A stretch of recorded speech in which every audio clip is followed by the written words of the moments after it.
Want to say thanks to Nicholas and the Capital Link team for organizing such a nice event. I'm pretty excited about this panel. I think the Jones Act is obviously a pretty crucial fundamental law of the American maritime industry and certainly our national security, especially now. I think it requires vessels transporting merchandise between 2 points in the U.S. To be documented under the laws of the U.S., owned by U.S. citizens, and built in the U.S. Pleased to be joined by our panelists. I'm going to pass it over to you guys. I think you can introduce yourselves a little bit better than me. Good morning. My name is Sam Norton. I'm the president and CEO of Overseas Shipholding Group. We're a Tampa-based tanker and articulated tug barge operating company, mostly operating in the Jones Act, but we do have ships that trade internationally under the Tanker Security Program, which is a transportation and MARAD-sponsored program for U.S. flag vessels that trade and compete in the international market. Good morning. I'm John Hallmark. I'm the Executive Vice President of Commercial and Strategy for Kirby Marine Transportation Group. We operate both an inland fleet and a coastwise fleet in the Jones Act. Deepak, I'm the Chief Strategy Officer for Crowley. We are privately held, U.S.-owned, operated Jones Act fleet of tankers and other vessels. Based out of Jacksonville, headquartered there. Close to about 170 vessels that we operate, both domestically and globally. Good morning, everyone. My name is Keegan Plaskon. I'm the ABS Business Development Director and Account Manager for ABS. We're a 150-year-old marine classification society based in Houston, Texas, with a global reach. We have about 12,000 vessels in classification with us today, and of U.S. flag certificated and class vessels, we have about an 80% market share. Thank you. So look, I think the Jones Act is obviously a pretty broad term. I think that the Jones Act covers approximately 40,000 vessels and 360 seaports. So I think there's certainly different demand drivers across these different vessel classes. But I think perhaps starting with kind of the coastal product tanker and ATB market, question for Sam. I think we've obviously come a long way in terms of where the market has gone in the past couple of years. The market, at least at this point, is looking pretty strong. There's sort of no idle vessels or new builds currently that at least I'm aware of.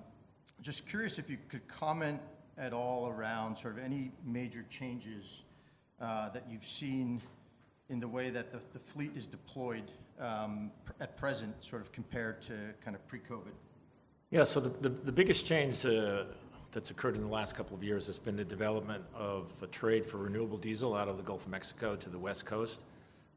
Renewable diesel is not to be confused with biodiesel. It is a drop-in fuel that effectively has the same chemical construct as diesel. Its feedstock is primarily agricultural and restaurant waste oils. The large basin for that feedstock is collected up and down the river systems in the United States, and so the refinery systems the refinery facilities that have come to produce renewable diesel have largely sprung up in PADD 3 in the Gulf of Mexico. The market for that, on the other hand, is in California, Washington, and Oregon. California has something called the low carbon fuel standards. It's a financial incentive for people to replace conventional diesel with lower carbon fuels. They have a measurement system to be able to grade call it the environmental friendliness of fuels, and renewable diesel stacks up very well in that grading system. And so there's the subsidies there go up and down, but as recently that I looked, it's like close to $100 a barrel or a ton, $100 a ton of subsidy that you get, and that's on top of federal subsidies that you also get. So it's quite attractive. That's shifted the tanker trade that conventionally served call it PADD 3 into Florida markets, largely to the West Coast. There's probably 6 to 8 vessels right now that are engaged in that trade. That number was 0 3 years ago. And to put that in context, there's 43 Jones Act tankers, MR tankers of this size, so you take 8 or so of those vessels out of the market, or you create a new market for those 8 vessels. That's a really significant change in terms of demand profile. The other thing to bear in mind is a voyage from Houston to Tampa or Houston to Jacksonville is a 7 to 10 day round voyage. A voyage from the Gulf of Mexico loaded with renewable diesel to the West Coast through the Panama Canal, assuming no delays, which is not the case these days. That's a 35 or so day round voyage. So you're basically creating with one load of renewable diesel, you're creating 3 to 4 times the amount of ton-mile demand for those ships. So that's been a really, really significant development for us. And I think just following up on the renewable diesel point, I mean, do you feel that that sort of level of sort of how many vessels are sort of operating in that trade, is that about right? Or do you see that potentially growing, or is that largely driven, as you mentioned, by the subsidies? It's largely driven by the subsidies. There is more capacity that's coming online into the latter part of this year and into next year, based in the Gulf of Mexico. So it is foreseeable to see more demand for renewable diesel moving to the West Coast. I think that the market is probably 8 to 10 vessels in total, and that could be less if there were a similar sort of low carbon fuel standard type laws that would come up on the East Coast of the United States, might divert some of that production to the East Coast. So I think we're probably at a level where it's pretty stable. That's great, thank you. So I think, sticking with kind of the demand side of things, I think John and Kirby, similar question on sort of the inland side. Barge utilization is continuing, at least over the recent quarters, to show signs of improvement. Can you talk a bit about sort of what has been the big demand drivers on that side and how that sort of impacted term and spot contract pricing? And then similar question just to follow up. I mean, are there any big shifts in the way the fleet is operating over the past couple of years? So if you think about where we're at today, the U.S. or North American chemical plant and refining complex has a huge advantage from a cost standpoint globally. So refining utilizations remain at high levels, even though we have seen a slowdown in the global economy. If you look at the supply side, there are some significant constraints on new vessel supply, both on the inland and the coastal markets. So you add that to the backdrop of the refined products demand. As Sam mentioned, some of that is coming out of the renewable and renewable feedstock side of it, but we've seen both spot and term rates pushing higher. We expect that to continue for a while. And the question is if and when somebody's going to start building new equipment. But you're going to have to see quite a big movement in rate to justify new equipment at the current construction prices. There really hasn't been a fundamental shift in the way products are moving on the inland system. It's just demand coming back from the pandemic. Yeah, and I think we're going to get a bit into the supply side and yard capacity in a second, but just further on the demand side, and maybe we can kind of go down the line, starting with Keegan. But are there anything sort of keeping you up at night? We're obviously, there's recessionary headwinds. We're sort of seeing higher interest rates for longer. What is sort of preventing you guys from getting sleep, if anything? Keegan, maybe we can start with you. Yeah, good question. I mean, so I think there are a number of factors in the shipping industry for any particular project to kind of become more feasible, and there has to be a sustainable charter rate for the shipbuilders to start building new ships. And what we have seen in the Jones Act especially, it's not only the petroleum or the tanker market, but also the high demand for offshore sector. The coastal sector is uniform, and the market is growing. There is more and more need for the vessels to be built, but are there enough market and charter rate to support that building the new tonnage? I mean, you mentioned higher for longer. Of course, the interest rates are going to be for longer time, elevated rates. And that is not today where the shipbuilders are, or even the ship owners are coming forward to take that kind of risk versus the reward that they have. The good part is the rates are already being elevated, so it's kind of pushing up the market a little bit. And we see that if with more sustainable basis as the market will evolve in the next year or so, there could be potential case for building, but having said that, there's limited shipyard capacity in the yards. So we don't see anything beyond 27 which has a space. especially on the petroleum and tanker side, but more on the offshore side. And as the wind market is picking up, you have a different kind of tonnage that you require, and those will start to shape up as we move forward. So I'll take a little bit of a different spin on that. I think the market situation is covered by Deepak, and everyone who follows this market understands that the conditions have been as strong as they have been in many years. I think the challenges are on the operational side of the business. This is not something that is often talked about, but certainly in the Jones Act U.S. flag market, there is a acute shortage of labor. It has been there for many years. And it has been, in my opinion, deeply affected by COVID, as well as the aging workforce decided to sort of rotate out of working, and that part of the workforce has not replenished itself as younger people find the lifestyle choices that need to be made for choosing to sail, maybe not to their keeping in work-from-home environments and that sort of thing. This is a topic that is frequently and loudly discussed in Washington and in industry forums to try and find a way to stimulate interest in the maritime industry and to broaden and deepen the pool of mariners that are available. This has national security implications, obviously, but it also has fundamental business implications. I'm looking down the table. I'm sure everyone on this table has had experiences in the last year where they're forced to sail short. We have on our tankers, we have 22 billets that normally sail on our tankers. That's a little bit higher than this requirements by the U.S. Coast Guard, but we think for a safe manning and responsible operation of our tankers, 22 is the right number. I'd say over 70% of our ships at some point during this past year have sailed with as many as 2 to 3 billets short. So we were getting right up to the minimum requirements that are provided by the Coast Guard at times, and having to scramble to try and fill those berths. These ultimately have commercial implications. I'm sure that those of you who fly have probably come across a situation where you're on a plane, and either the flight crew or the cabin crew time out on their hours. We have the same situation in the marine industry. And no one is able to work more than 12 hours in a day. You have shifts and watches.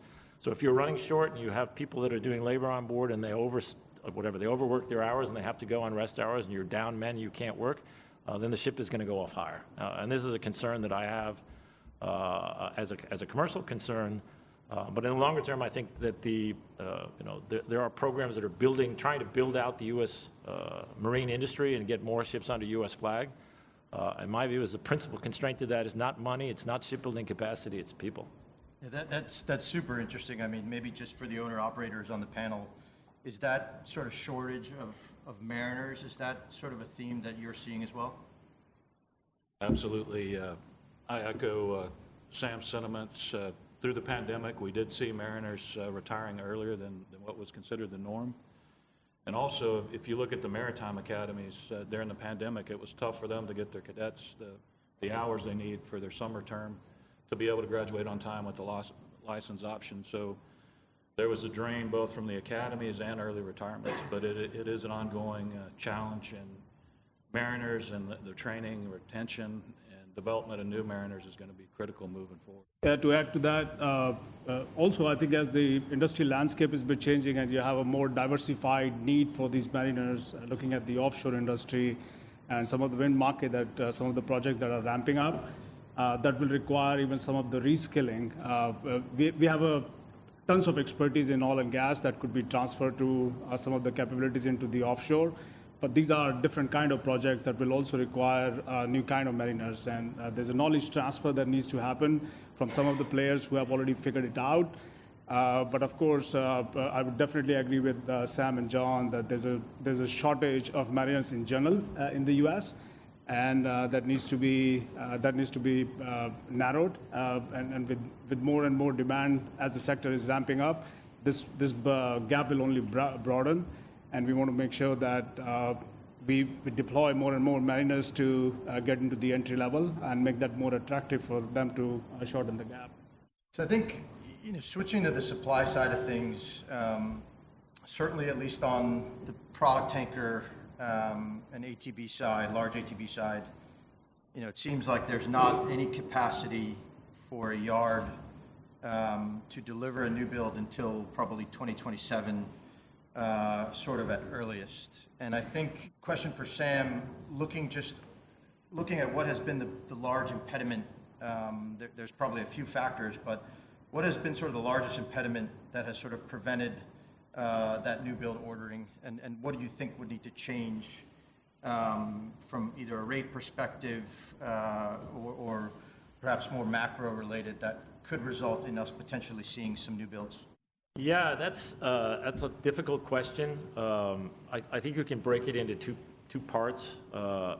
For tankers, there are really only two shipyards today in the United States that have historically built tankers of the size that we would operate. One is Philly Shipyard in Philadelphia, and the other is General Dynamics NASSCO yard in San Diego. Those yards today are being kept busy with government contracts and also some offshore vessels that are being constructed, a couple container ships. And those yards are pretty well full through 2027. NASSCO probably longer than that. They're building a series of ships for the Navy. So if you're looking at new capacity, you probably need to look at ATBs. There are a significantly larger number of yards that can build tugs and barges. Inflationary costs there are challenging. And I think that most of the people that operate in the offshore deep water or blue water sector of the Jones Act are looking for longer-term contracts from end users to be able to justify construction. The other problem with building a tanker is just touch on regulatory issues. There's new regulations that are coming in with the IMO. The blue water ships need to comply with those regulations. You have carbon intensity is the one that comes to mind most importantly. If you're building a tanker today for the Jones Act, you want to make it last 30 or 40 years, likely on your construction, and you look out 30 or 40 years, what's going to be the fuel standard that's going to be the winner in the market? And how do you build an engine today? How do you build a ship with an engine today that's going to be able to anticipate that? And then layer on top of that, if policies to try and address climate change continue to be enforced and developed, it's foreseeable that gasoline demand in particular is likely to decline over the coming 2 decades. So you're really looking at a much higher, or much more elevated obsolescent risk in what you build, and I think that as much as anything probably is intimidating for people that are looking at building new vessels. I mean, even if you could get a 10-year time charter from an Exxon or someone that wanted to do that, you put yourself 10 years out. You still have 20 years to run. You probably have only written down your asset value by 25 or 30%. What if there's no demand for that ship? So I think that's a concern for many people when they look at this problem. And then I think, similar question there, John, I think on the tank barge side. Could you talk a bit around sort of the yard capacity and what you've been seeing on sort of the new build side? Sure. I think on a yard capacity standpoint, there's not really an issue moving forward. If you look at the order book, we expect about a dozen or so new tank barges to be delivered this year. If you add that to the 20 roughly that were delivered last year, that's mainly just replacement capacity. Normally you would see 75 to 100 barges entering the market on an annual basis, and you'd see the barge count grow, but we're not seeing that. The barge count's stable and shrinking slightly. If you look at the cost of a tank barge, it's north of $4 million for a new tank barge today. That's almost double, or more than double than what it was just a couple of years ago. You've got the interest rates elevated, tighter lending requirements from the banks. So we expect supply side to stay in check, given those two factors. Mm-hmm. Keegan, I think from a measure of performance and vessel compliance, I think looking at detention rates for various fleets across time spans and geographic regions is sort of certainly one metric. How does the Jones Act compare with that in that respect relative to the international market? Yeah, thank you for asking that question. I think that there's certainly a lot of interest in trying to draw comparisons between the international fleet and the domestic Jones Act fleet, and to try to sort of create maybe a picture that there's some inequalities there. I'd like to maybe draw some numbers to everyone's attention, and I'll get some inspiration actually from Sam Norton. Your LinkedIn posts are very instructive, and I think we all enjoy reading them, and they're laced with all kinds of data, which is very helpful. So I was able to draw some detention information from Coast Guard Commercial Vessel Compliance Office from 2022, and everyone, you may or may not be surprised to know that there are about 11,000 vessels from 78 different flags calling at 80,000 port calls just in 2022 domestically. And of that, the Coast Guard was able to carry out about 8,700 port state control exams with 78 detentions. So that's under a 1% detention rate for foreign flag vessels. For U.S. flag vessels subjected to flag state interventions, there are about 560 subchapter I cargo vessels operating internationally, both domestically and internationally. There were 1,100 inspections carried out and about 12 detentions. So that is on par with just about 1% of overall inspections. So I think that pound for pound, the U.S. fleet is measuring up really cleanly with the international fleet. Yeah, quantifying that, I think, really puts it into perspective there. I think certainly one of the things that, at least to me, is quite interesting when you compare Jones Act and internationally traded vessels is sort of useful life. Just given the strength of the market and the lack of new supply, maybe a question for Sam. Do you anticipate seeing this sort of existing fleet trading for longer, compared to what is typical, or do you feel that, and a question I'll ask shortly thereafter is more about sort of fuel efficiencies and new technologies, but how does that weigh in compared to the existing fleet today? So I don't know what most people think the useful economic life of a Jones Act vessel would be. Internationally, it tends to be 20 to 25 years. I think that the Jones Act assets have historically traded longer than that. I believe, for many of the reasons that I mentioned earlier about what type of replacement choice do you make if you go and build new equipment, I think that compels the incumbent operators to look very hard at how to extend the useful life of their vessels, making sure that the maintenance is being done, that you're keeping up with all of the things that need to be done to extend that life. I certainly see that amongst our competitor ships. We have international inspectors that come on board to look at our ships from time to time. They're shocked to see we have a 20 or a 20-plus-year-old vessel. They think it's a brand new vessel. So I think that that's a really important part of the planning for companies like mine in terms of trying to think about how do we keep our business moving in a changing environmental environment and a changing regulatory environment, and how best to achieve that. Certainly we, and I'll address your second question, we as a company are very mindful of CII requirements. Those reduce the carbon emissions that are allowable by a vessel against the 2008 benchmark by 2% per annum as we go forward. So we need to be thinking 10 years from now, if we're going to keep the same vessels on the water, how are we going to be able to perform the same type of services that we're performing today with a 20% less footprint from a carbon footprint point of view? And that's a big driver of the type of investment decisions that we're looking at today to try and meet those goals. So yes, I think ships will last longer in the Jones Act, and I think more and more capital investment will need to be made into those existing ships in order to get them to extended life at an acceptable physical condition. But And Keegan, from a class perspective, just any thoughts around sort of useful lives and what you're seeing on that front? Sure. I mean, I think that, I'd like to echo Sam's comments around sort of maybe longer than a sort of international life from a Jones Act perspective. And I think a lot of that comes down to the U.S. Operators' willingness to embrace new technology, right, and to be able to either deploy that on new builds or through conversions and retrofits.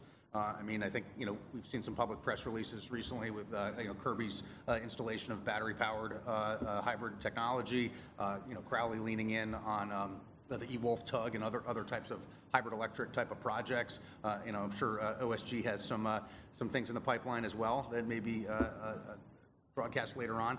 But I think that those conversions and those ability to kind of take a valuable hull and maybe pivot that a little bit has positioned the U.S. operators quite well, and we're excited to support that.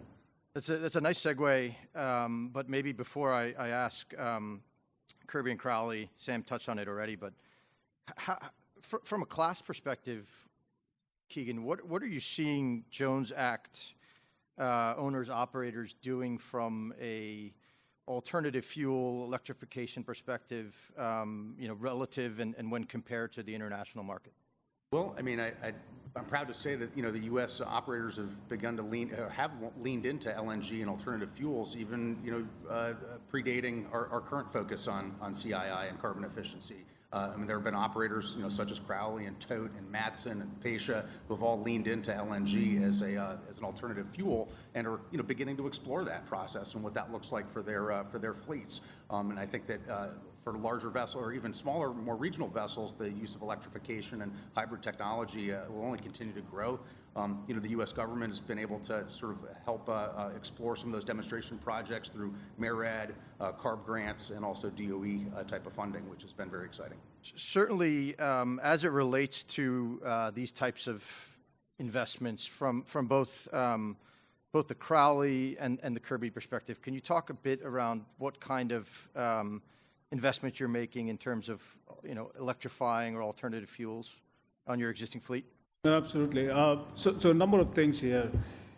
One is when we look at the overall meeting the net zero target by 2050 and even the short-term goal, the greenhouse gas from IMO that they've reset this year from 20% to 20%. We strongly believe that it's not going to be one unified strategy that will work for everyone globally.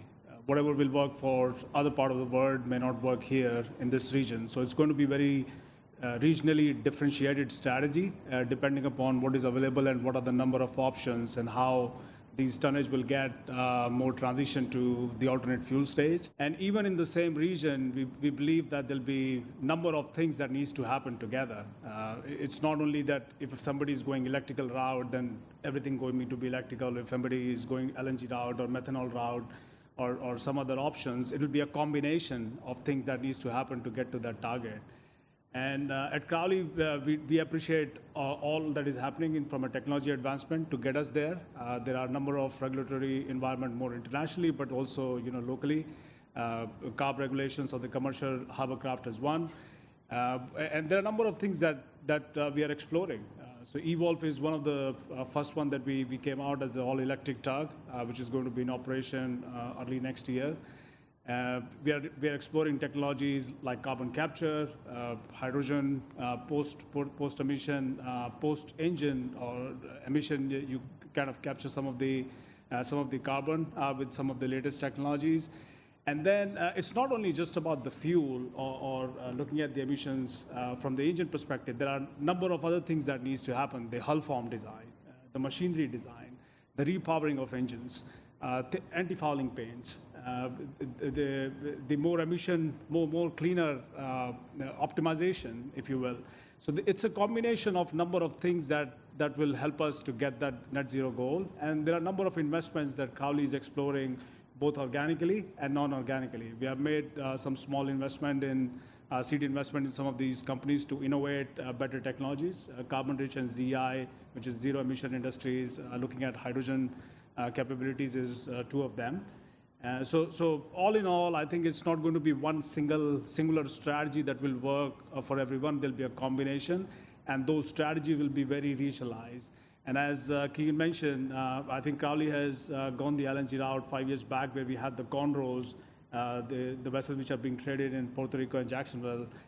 That's a good segue on how you want to transition.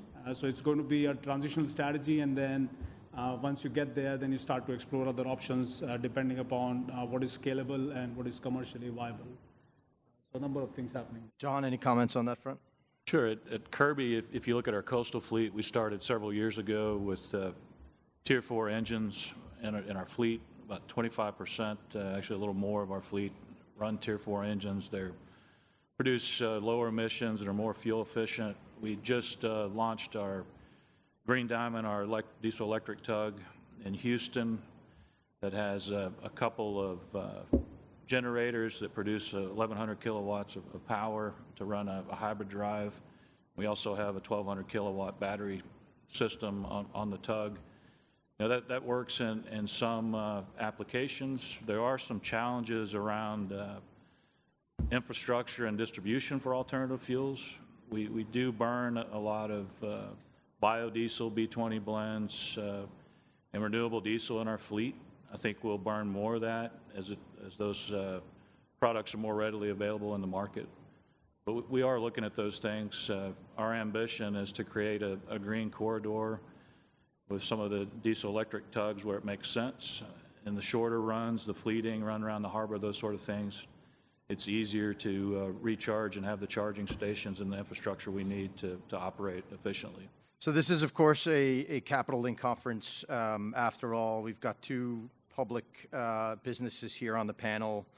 Sam, John, maybe you could comment a bit around how you're allocating capital in this environment. Anyone that listens to what we've said for the last couple of years, there's really three things that we think about with capital allocation.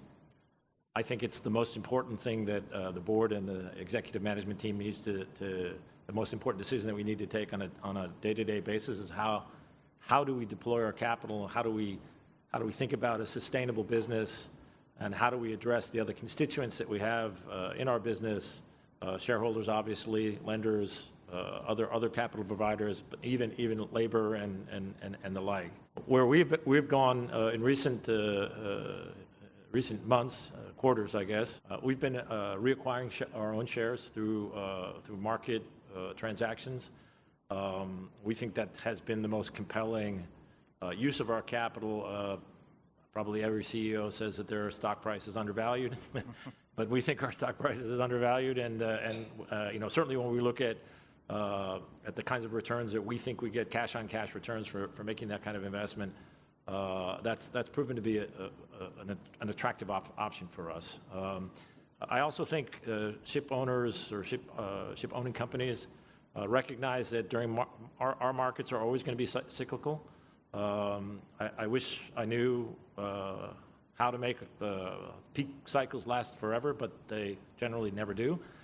So deleveraging the business or deleveraging our business during periods of higher cash flow generation is also something that we think is really important to do.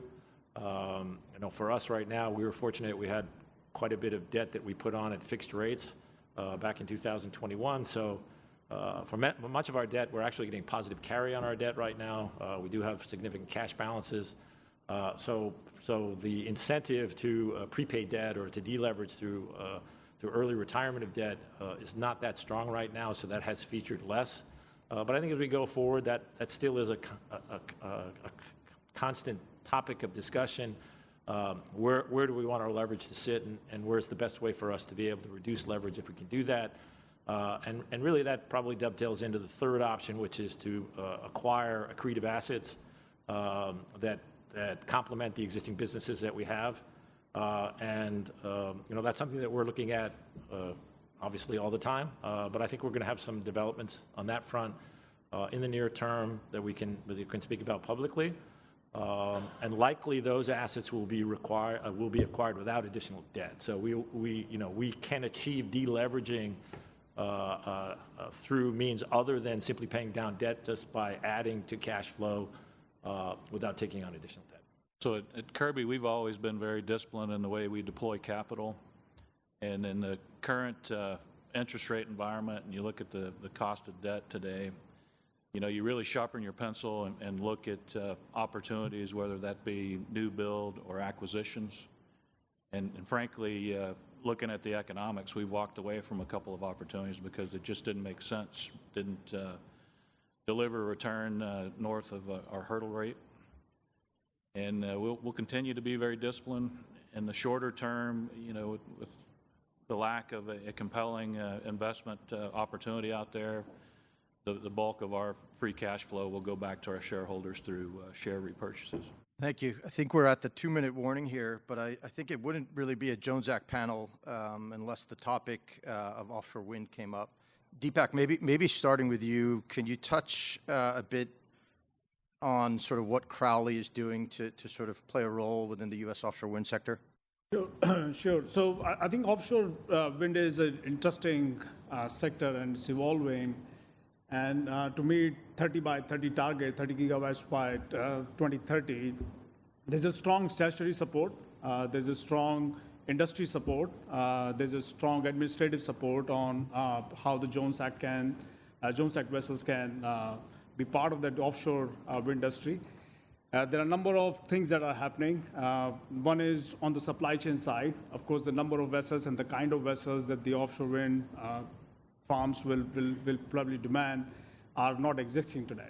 Whether it's the turbine installation vessels or whether it's the SOVs or the service operation vessels or the CTVs, those vessels will be required in order to ramp up the whole offshore wind farm industry.